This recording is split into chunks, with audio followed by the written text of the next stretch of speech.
I don't know who came up with the poll question yesterday. I came up with it yesterday, although I didn't think it received a lot of fanfare. I was really proud of myself the night before at around 7:35. And I'm sitting there going, you know what? I'm going to write this down. Hey, would you rather have Brady's career or invest in what you think Mahomes' career will be? Yes. It actually stuck with me all day yesterday, or the underwhelming reaction that you got to that. I found myself last night thinking, like, man, Dan was probably really disappointed. Yeah. And I almost felt bad. Like, wow, I should have just been more of a team player. I'm like, oh, that's pretty interesting. Felt bad about that. Yeah, but I leave this place disappointed on most days. So yesterday was not any different, really. Yes, McLovin. Now you know how we feel. We'll workshop a poll over here for a half hour, and we'll pitch it to you on air. You'll be like, okay, what else you got? Yeah. After a half hour of four of us bracking our brains. Right. Yes, Todd. Right around this time yesterday, you were calling us squares. What's going on? Taking these early shots at us. No, that was the Rocket Mortgage Squares. Right, and then you felt compelled to say that I work with a bunch of squares on the other side. And I do. I'm square too. Like, I might be the least cool person in the room. Nah, that's not true. That's not true. Like, I try to be inclusive, so I bring you in and just say, hey, we're all squares. Like, I can't win here. Who's the least cool person in here? I don't want to be the one that judges here. You can include me in being not cool. Yeah, Paulie.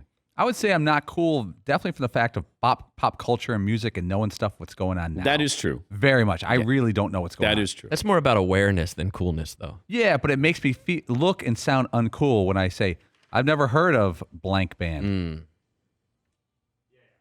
Well, Todd doesn't know anything. He doesn't know anything the last couple of decades. You could have stopped right there. But in the 80s, Todd cleans up. I was killing it in the 80s. But yeah, once you start to get into the early anything mid-90s, before 90, then you're there. pretty good. I'm your man. You're pretty good.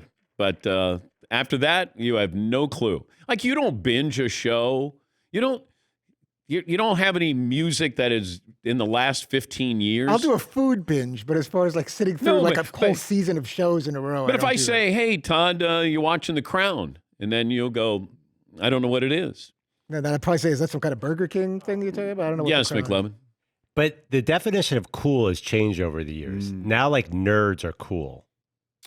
So you're the coolest guy in the room is what you're saying. I guess I am implying that, but have you ever seen that movie where Channing Tatum goes back to school? It's the update of 21 Jump Street. With Jonah Hill? With Jonah Hill. They get to the school and they realize that the definition of cool has completely changed in 30 years. It's absolutely different than what it was. Yes, Eden.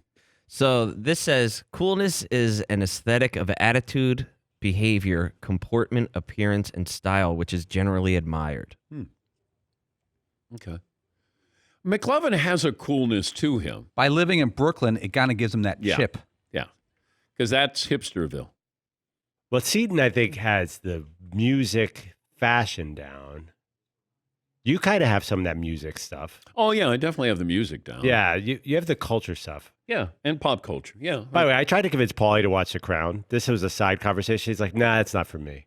Well, I haven't watched it. You'd like it too. It's great. It's I know. right up your alley. I know. You're on such a documentary kick now, though. It's hard to convince you of anything.